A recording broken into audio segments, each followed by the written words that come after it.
குருவே சரணம்.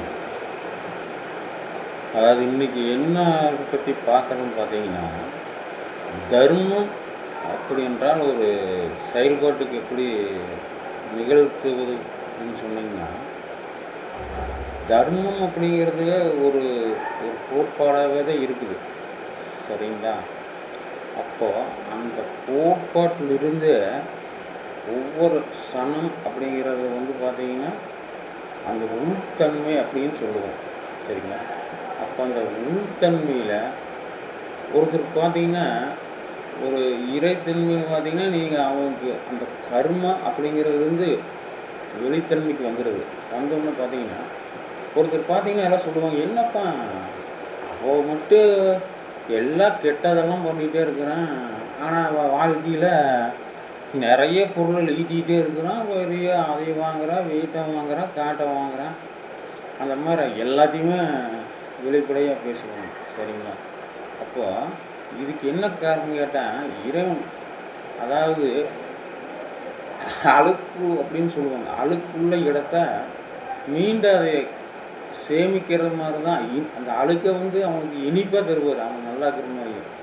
சரிங்களா? சோதித்தன்மையில் அது அவனுக்கு இனிப்பாக கொடுத்துட்டு இருப்பார். ஏன்னா இதே பார்த்திங்கன்னா, நல்லது பண்ணுறவனுக்கு பார்த்தா நல்ல உள்தன்மை நல்ல தன்மையில் இருக்கிறவனுக்கு அவனுக்கு கசப்பான ஒரு நிகழ்த்தை தருவார். சரிங்களா? அப்போது அந்த கசப்பான அனுபவம் என்கிறத அவன் எப்பொழுதுமே உள் மனம், அதாவது சொல்லுவாங்க, அதாவது லாஜிக் மைண்ட் அப்படிம்பாங்க, இடைமனது. அந்த இடைமனது என்ன பார்த்தீங்கன்னா, எப்பவுமே தன்னை அது என்ன பண்ணிட்டு இருக்குன்னு கேட்டிங்கன்னா, நாம் எல்லாமே சரியே இல்லை, ஏதோ வேறு பக்கம் மாற்றி போகுதுன்னு சொல்லிகிட்டே இருக்கும். சரிங்களா? அப்போது நம்ம அதாவது கான்சியஸ் மைண்டுமாங்க, அதாவது காரண அறிவு. சரிங்களா? இந்த காரண அறிவு என்ன பண்ணுதுன்னா, உங்களை ஒரே நேர்கோட்டுக்குள்ளே தான் வைக்கிறது தான் சொல்லிகிட்ருக்கு. இடையில உணர்வு கனெக்ட் ஆகுது. அப்போ இந்த ரெண்டை விட்டு உணர்வு நிலைக்கு வந்தீங்கன்னா, நம்மளுக்கு கசப்பாக இருந்தாலும் பரவாயில்ல, அது நல்லது தான், நமக்கு நடக்குங்கிறது அந்த நிகழ்வை அது உள்தன்மையில் அது சொல்லிகிட்டே இருக்கும். சரிங்களா?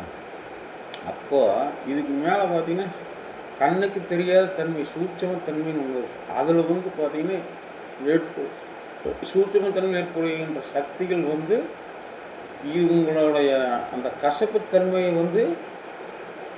மிக விரைவில் ஒரு இனிப்பாக மாற்றக்கூடியது உங்களுக்கு கிடச்சிது. சரிங்களா?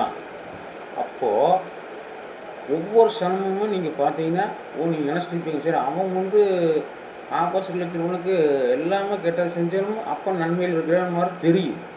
ஆனால் அது நிஜம் கிடையாதுங்க. அது ஒரு மாயைன்னு சொல்லலாம், ஒரு பொய்யான நிகழ்வு.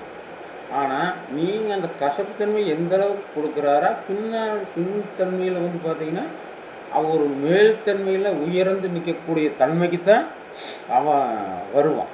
சரிங்களா? அப்போது இதில் நல்லா நீங்கள் பார்த்தீங்கன்னா, ஒவ்வொரு சனமும் நீங்கள் உன்னதத்தன்மை அப்படின்னு சொல்லலாம். இப்போ நீங்கள் எது செஞ்சாலுமே ஒரு வேலையை செய்யும்போது பார்த்தீங்கன்னா, அதில் நீங்கள் என்ன நினைப்பீங்க? உதாரணத்துக்கு நீங்கள் ஒரு காய்கறி வெட்டுறீங்கன்னு வச்சுக்கலாம். சரிங்களா? அப்போ அந்த காயை வெட்டும்போது அது நீங்கள் மைண்டில் டிசைட் பண்ணி ரவுண்டாக வெட்டணுமா, அல்லது ரவுண்டு தன்மையில் இருக்கணுமா, அல்லது பார்த்தீங்கன்னா ஒரு செவ்வக வடிவில் இருக்கணுமாங்கிறது நீங்கள் டிசைடு பண்ணுறது இருக்குது. சரிங்களா? அப்போது நீங்கள் டிசைடு பண்ணுறதுக்கு போது இடையில இந்த மனம் இப்படி பண்ணால் நல்லாயிருக்கு, அப்படி பண்ணால் சில ஐடியாக்கள் மாறும். ஆனால் நீங்கள் ஒரே தன்மையிலேருந்து எனக்கு இப்படித்தாப்பா வேணும், ரவுண்டில் தான் வேணும் அப்படின்னு நீங்கள் நினைக்கும் போது அந்த உணர்வுக்குள்ளேயே இருந்தீங்கன்னா அது எப்பவுமே மாறாது. நீங்கள் இது பண்ணலாமல் அதை பண்ணிங்கனாலும் இடையில் இருக்கிற மனம் டக்குன்னு டைவர்ட் ஆச்சுன்னா டக்குன்னு அது எல்லாமே கட் ஆகிடும். சரிங்களா?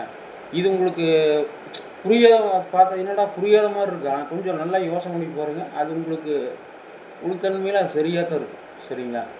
அப்போது ஒவ்வொரு சனமுமே நீங்கள் நிகழ்விலே இருங்க, ப்ரெசண்ட்டில்.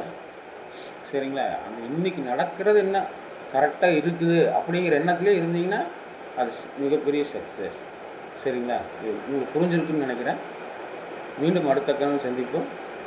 நன்றி, வணக்கம்.